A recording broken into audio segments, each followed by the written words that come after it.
کہ یہ جو عبارت ہو رہی ہے اس کی ابتدا کس کلمے سے ہو رہی ہے؟ ابتدا اسی یدانی کلمے سے ہو رہی ہے۔ جب کوئی کلمہ عبارت کے ابتدا میں آتا ہے، شروع میں آتا ہے، تو وہ حالت رفع میں ہوتا ہے، کیونکہ عامل جو ہوتا ہے اس کا ابتدا ہوتا ہے، ابتدا اس کا عامل ہوتا ہے، یوں کہہ لیں آپ، جس کی وجہ سے یہ حالت رفع میں ہے۔ ایک بات ویسے اصل میں یہ ہے وجہ نہیں، کیونکہ عبارت پوری نہیں لکھی میں نے، ابھی تو ایک انکمپلیٹ عبارت لکھی ہوئی بھی ہے، تو اس حساب سے دیکھا جائے تو یہ یدانی یہ ابتدا میں آ رہا ہے۔ اچھا، جب ہم یدانی کو مضاف کریں گے ابو کی طرف، ٹھیک ہے، تو آج کا جو ہمارا ٹاپک ہے اس کا عنوان بن جائے گا، اور وہ یہ ہے کہ اگر تثنیہ کا صیغہ وہ مضاف ہو رہا ہو تو اس میں سے نون ہٹ جاتا ہے، گر جاتا ہے، ساقط ہو جاتا ہے۔ یہ ہے ٹاپک۔ اب مضاف کرنا ہے اس کو، جیسے میں اس کو ترکیب میں یہاں پہ مضاف بناؤں گا، میں نے مضاف بنا دیا ہے، تو جب میں اس کو مضاف بناؤں گا تو یہ واجب ہے کہ میں اس میں سے اس نون کو ہٹا دوں۔ یہ بن گیا یدا، یدانی سے بن گیا یدا، ایک بات۔ دوسری بات یہ ہے کہ مضاف کے بعد آنا ہے مضاف الیہ، یہ آ گیا مضاف الیہ۔ آپ کو پتا ہے کہ مضاف الیہ ہمیشہ مجرور ہوتا ہے، اور ابو کیا ہے؟ یہ تو حالت رفع میں ہے، ابھی میں نے آپ کو دکھایا تھا، اور اس کی حالت جری کیا ہوتی ہے وہ آپ پھر دیکھ لیں، یہ اس کی حالت جری ہے۔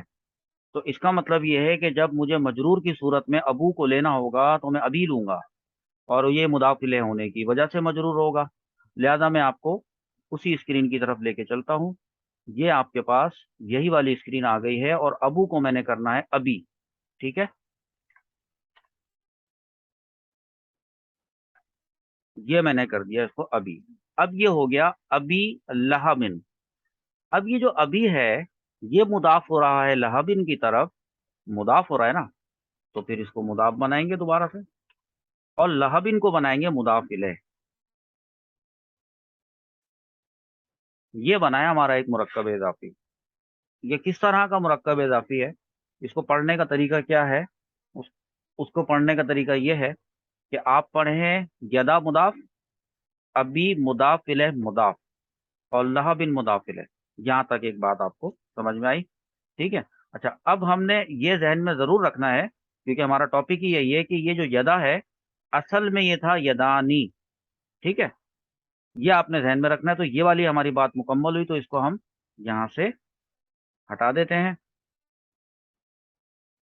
ٹاپک ڈیلیور میں نے کر دیا ہے، بات بتانی جو مقصود تھی وہ میں نے بتا دی ہے کہ یہ یدانی تھا اور یہ یدا ہو گیا ہے۔ اب ضمناً میں آپ کو صرف، کیونکہ 4-5 کلاسز سے آپ مرکب اضافی پڑھ رہے ہیں اور ترکیب بھی کر لیتے ہیں، تو اینڈ میں آ کے وہ بن جاتا ہے مرکب اضافی، جیسے کہ یہ بن چکا، بن گیا، یہاں سے لے کر یہاں تک یہ پورا بن گیا ہے مرکب اضافی، ٹھیک ہے۔ بس ضمناً ایک بات بتاتا چلوں، ابھی جملہ فعلیہ نہیں پڑھایا، آگے چل کے آپ کو جملہ فعلیہ پڑھاؤں گا، جملہ اسمیہ پڑھاؤں گا، لیکن ابھی ہم نے ابھی تک کی کلاسز کے اندر مرکب ناقص پڑھے ہیں، مرکب تام ایک بھی نہیں پڑھا ہے۔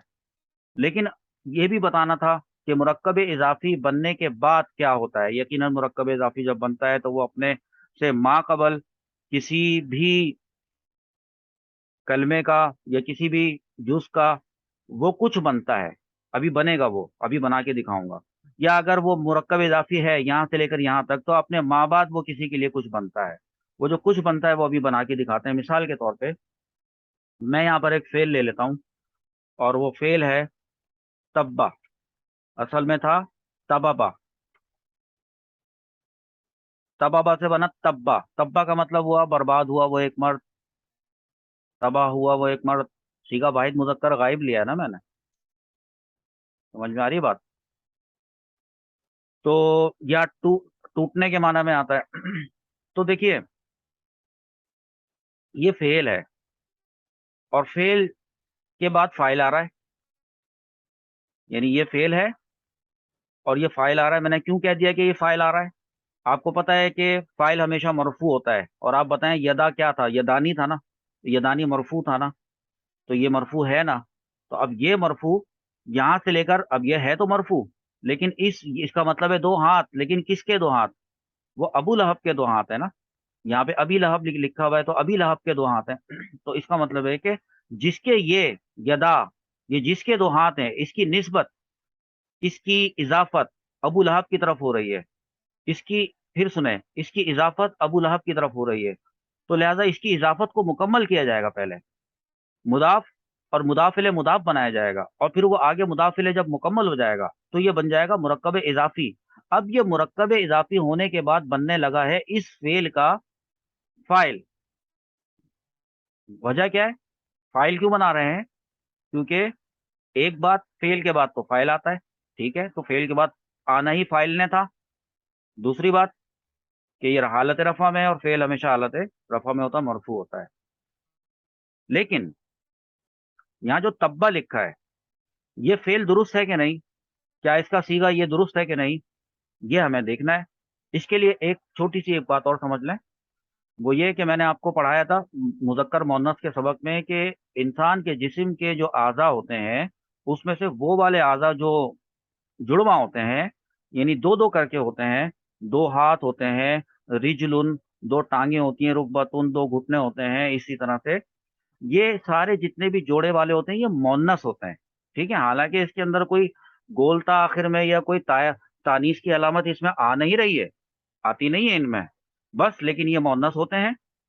تو ید، ہاتھ بھی تو 2 ہوتے ہیں انسان کے، ٹھیک ہے، تو یہ مؤنث کے حکم میں ہے۔ اب فاعل دیکھیں یہ مؤنث ہے، ٹھیک ہے، تو یہاں پر اگر آپ تبا کی گردان پڑھیں، آپ تبا، تبا، تبو، تبت، کیا آیا؟ تبت۔ یہ تبت کون سا صیغہ ہے؟ تبت ہے صیغہ واحد مؤنث غائب۔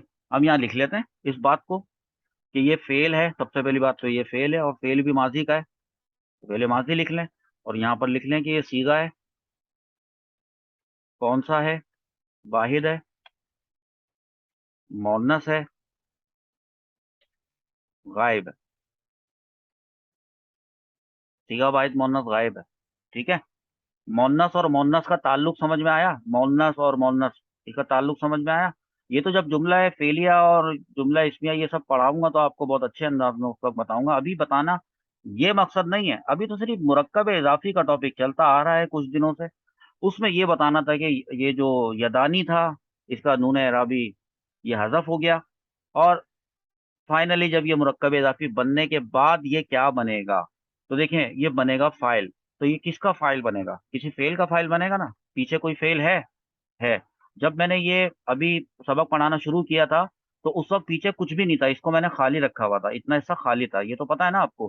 تو تب اگر یہ کہا جا رہا تھا کہ یدانی کے بارے میں بتائیے کہ یہ یدانی حالت رفع میں ہے، کہ ہاں ٹھیک ہے حالت رفع میں ہے، تو تب آپ سے پوچھا تھا کہ یہ بتائیے کہ اس کی وجہ اعراب کیا ہے، تو آپ نے بتایا تھا، ہم نے آپ کو بتایا تھا کہ چونکہ ابتدا میں ہے، جو ابتدا ہوتا ہے وہی اس کا عامل ہوتا ہے، تو عامل، ابتدا عامل اس کو رفع دیتا ہے، اس لیے وہ حالت رفع میں تھا، لیکن اب تو یہ ابتدا میں نہیں ہے۔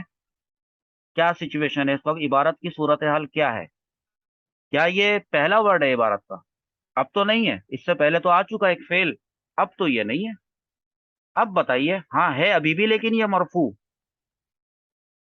اب اس کی وجوہ اعراب یعنی وجہ اعراب تبدیل ہو گئی، اب کچھ اور ہے، اب اس کی وجہ یہ ہے یہ حالت رفع میں کیوں ہے، اس کیوں کا جواب یہ ہے کہ یہ فاعل ہے، اور فاعل ہمیشہ مرفوع لایا جاتا ہے۔